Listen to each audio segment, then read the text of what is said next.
Hello everybody, welcome in the next episode of Male Only in Honkai Star Rail. The first part was actually recorded before the polling video, but I didn't have time to edit it. I continued the story of Penacony. We see Firefly chatting with Silver Wolf, and next we watch Topaz at their Radiant Feldspar. She meets up with Jade, an old OT. Jade and Topaz invited Hikaako as a future shareholder of Penacony. Robin gives a speech, and Sparkle tells us she hid a bomb somewhere on board in 1,000 Sparkle dolls to hide it. Everybody splits up to find as many dolls as possible. We gather the dolls until only one is left. Firefly finds the last Sparkle doll and flies far away to contain the explosion. But it really ends up being a firework explosion, which gives us a nice ending to Penacony. I do finally the Argenti quest, which actually made me realize while editing how many more quests and exploration I actually have to do. I did the first part of Clara's quest.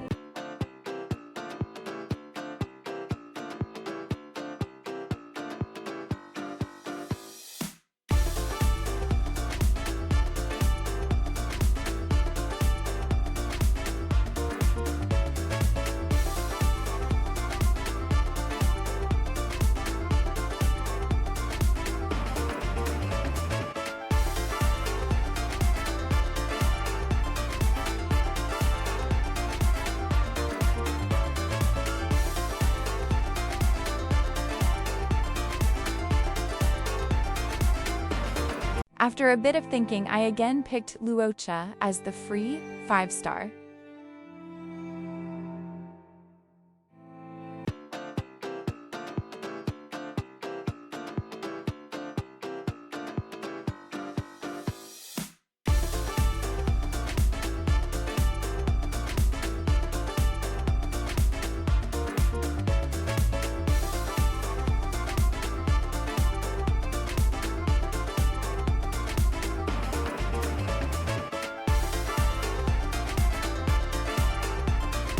This part was recorded on my phone.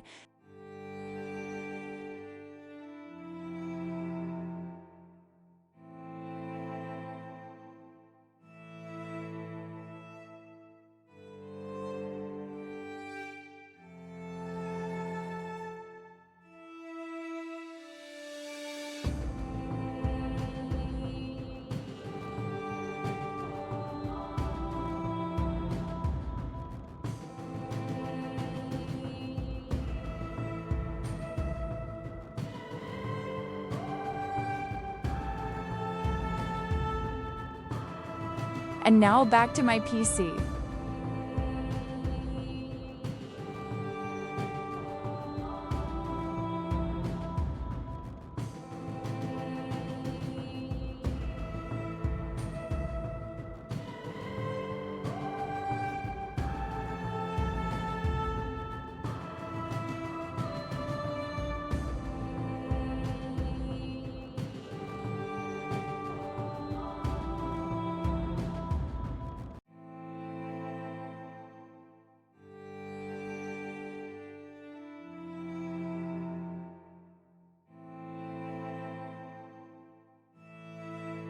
I got to a 5-star on the standard banner.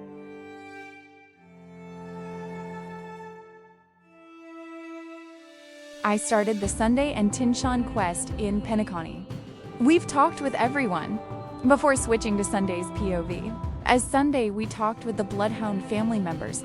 After talking with them, we continued on our way. We headed to Aiden Park. After investigating all of the unusual occurrences, Sunday ended up running into Welt. Back in our POV, Hikaako talked with Skrullum. We saw many Tinyons with different personalities. After the dialogue with the Astral Express crew, we needed to find a Tinyun that is easy to communicate with.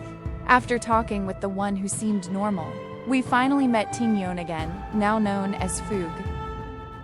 We went through the gritty lab installation, learning what happened to Fugue. We talked with everyone else before seeing Yukong meet up with Fugue once again. Meanwhile, Welt went with Sunday, who wanted to meet with Robin. After helping her with finding the jigsaw pieces, Sunday left thinking Robin didn't realize it's him, but she did anyway. Sunday went to Pinocchio Grand Theater, where he fought the Harmonious Choir for the last time. Back at the Astral Express, we talked with Sunday, and we allowed him onto the Astral Express. After finishing talking, we finally saw the real Herta.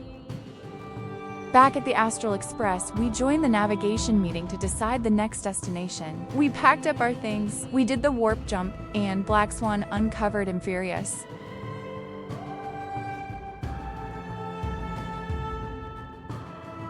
After talking with everyone, we went to March 7th room, who wasn't feeling well. She gave us her camera so we can take the photos while she's not there. The train car was attacked for unknown reasons, forcing an emergency stop at a location resembling a temple.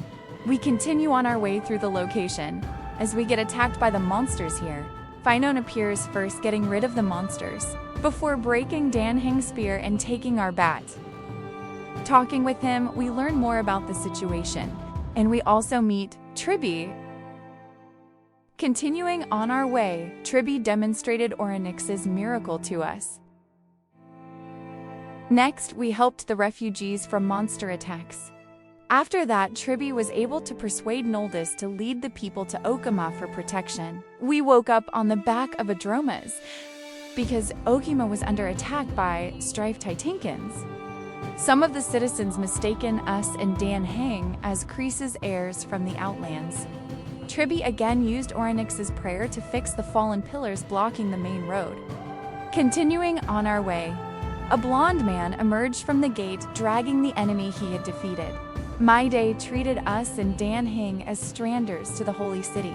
Chartinus stepped in to prevent conflict. Then us, Dan Heng, and Phenon left to confront Nicodor. When we reached the Marmorial Market, we ran into Castoris, who came to help. We followed her to safe distance as she cleared the way to the place of Nicodor's descent. In the empty baths, Nicodor laid in wait. Seeing us, they took a combat stance before us. Right after fighting, that's when Aglia appeared, restraining the enemy with gold threads, allowing Phenon to deliver the final strike. That's also when we discovered that this was just one of Nicodor's many godly forms, not their true self. Aglia treated us as esteemed guests of the Holy City. She invited one of us to the upper level of the baths to start the main discussion. We had to promise her we want tell citizens about the world beyond the sky. We met back up with Dan Zhang and told him about what we learned and promised. We decided to explore the holy city of Okima and talk to locals for more information. Tribby appeared and taught us both Onyx's prayer. We did manage to fix the pillar, thought Dan Heng failed when he tried. As we were about to take a picture of the world-bearing titan from a rooftop, Demianus showed up, and after talking, we gave him a camera to take a photo of both of us. We and Dan Heng found Phenon at Chartinus' workshop, where he handed Dan Heng his repaired spear. Continuing on our way, we ran into Castoris, and she offered to take a picture of us, and we gave her the camera. While going to baths, we overheard citizens debating about Rosie Celestial Maiden. We quickly figured out that Demianus had seen the old photos in the camera and went to find him. To save him, we admitted that we were visitors from beyond the sky. After he got taken away, we went to find Varix Leo to stop the rumors from spreading. Under Maide's threats, he finally agreed to help silence the rumors. We found Tribby at the baths, where she's been waiting patiently, and she guided us to our meeting with Aglia. Aglia showed us to our private bath chamber, our and Dan Heng resting place. She presented the ritual basin filled with the spirit water, which connected to the vortex of Genesis. With Aglia guiding us, we tried to dive in. As we arrived at the vortex of Genesis, we found our hands tied with golden thread. Aglia demanded our honesty. Phenon showed up, convincing Aglia to let the leak go. We learned that 6 core flames had already been lit. After Phenon explains it all, he suggested listening to the voice of Constellation. Venhan wanted us and Dan Heng to join the Kreese's heirs and help defeat Nicodor. After agreeing, we decided to take some photos of the vortex of Genesis. Back in the bath chamber, we talked about everything that happened since we landed. In Tribi POV, she talked with Aglia and learned that Aglia had purposely given up our trust to help us build stronger connections with Phenon and Castoris. While dreaming, we heard an unusual sound, incomplete sentences, and just mumbling. After we woke up, we told Dan Hung about it. We met up with Chris's heirs at the baths. As they prepared to fight Nicodor, they picked us, Phenon, and Maide for the mission. After talking, Trian opened the way to Castrum Kremnos. Before we left, Dan Hung handed us March 7th's camera. After more talking, we headed inside. When we saw the broken bridge, we offered to use Orynyx's prayer to fix it. Phenon suggested a contest with Maine to see who could kill more Strife Titankins. Phenon said that he and Midze shared a complicated relationship. Maide yelled at us from far away, bragging how many enemies he killed. After meeting up with Maide again, we found a Cresius Leo that told us Nicodor was planning something sinister. When we finally run into Nicodora, Maide was determined to give him a glorious death that would be remembered. The defeated Nicodor rose again and redirected the Blade of Fury, pointing it straight at Okima. Maide put his life on the line, buying us and find Untime to find a way to destroy Nicodor's immortal body. Trian led us and Phenon back Okima. Aglia wanted to solve the crisis quietly. Castoris suggested taking you to meet the Time Titan, hoping to discover how Nicodor had cheated death in the past. Tribi was the one who opened the path instead, since Trian needed to rest. Inside the temple, we heard the Titan whispering. Inside the Gate of Infinity, Phenon showed Orynyx the Janus talisman from Tribi. We fixed the broken scales. Orynyx didn't accept our balancing attempt. Dan Hung placed March camera on the scale, which finally titled, letting us pass the test. We finally met Orynyx. The Titan was furious at the Cresos heirs for slaying gods and chasing core flames and refused to help. That's when we took a picture of the Titan with March 7th's camera. Orynyx suddenly called to us, repeating Mother over and over, and invited us to look back into our past together. After a whole lot talking, the area became motionless like a frozen image, and we sensed the gaze of Fuli, the Eon of Remembrance. Mem showed up beside us. After fighting alongside the Stellaran hunters, we said goodbye to Kafka in our memory. We told the rest what happened and what we saw. Tribi took everyone back to Okima. We decided to form two teams. Phenon and Dan Shang would help Maide, while us and Castoris would use Mem's spoiler to find Nicodor's weakness. There was also the whole Aglia thing in the meanwhile, but I honestly don't even know what happened during it. Mem opened the portal into the past, to the Castrum Kremnos in its golden age. We encountered a silent warrior. The Kremnos festival required teams of 3 to take part in the trial. And at the registration point, we once again ran into the Silent Warrior. After doing the trial, Neas explained that Nicodor had been the first Titan to come into contact with Black Tide. Neas returned to his source, becoming part of Nicodor's divinity once more, and we went to fight the restored Titan. Nicodor unleashed the final attack with the Blade of Fury, while Aglia and Tribi used their demigod powers to defend the Holy City. Nicodor's divine body gradually shattered, finally disappearing into golden dust. After talking, we went back to Vortex of Genesis so Phenon can deliver the core flame. Phenon talked with Aglia and Tribi. As we and Dan Hun talked about everything that happened, Phenon showed up and invited us to the core flame ritual the next day. Back in the bath chamber, Mem appeared by our side.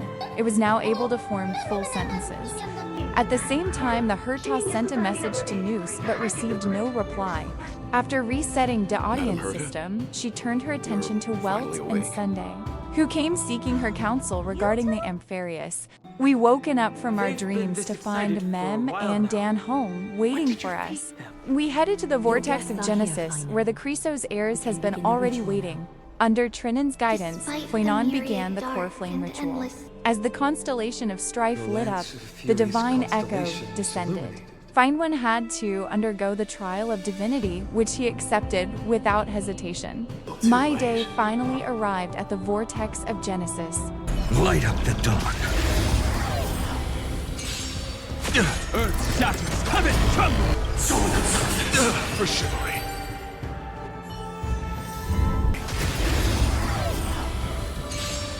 Repent to the soul.